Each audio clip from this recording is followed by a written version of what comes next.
Сонымен қымбатты ағайын, елордада 16 сағат 16 минут біз ел тірегі партиясы болып, бүгін өзіміздің 5-ші арызымызды тапсырдық әділет министрлігіне.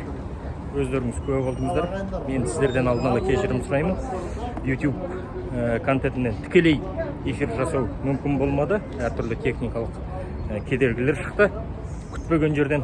Бірақ дегенмен осы видеоны 3 бөліп бір жүктеймін, артынан бәрін біріктіріп тағы бір жүктермін. Дегенмен видео ешқалай монтаждалмайды. Осының барлығын қаз қалпында салып отырмын. Енді 5-ші рет тапсырдық. Алла қаласа, енді біз ел тірегі партиясын тіркейміз деген ойдамыз. Билік 8 жылда бір партия тіркеуге қауқары жететін шығар, немесе рухы жететін шығар.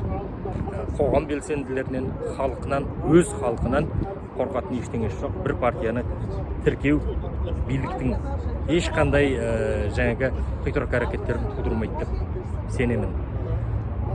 Сонымен ел тірегі партиясымен бірге болыңыздар. Біздің арнаға өздеріңіздің пікірлеріңізді қалдырыңыздар және арнаның сілтемесін тарата жүріңіздер.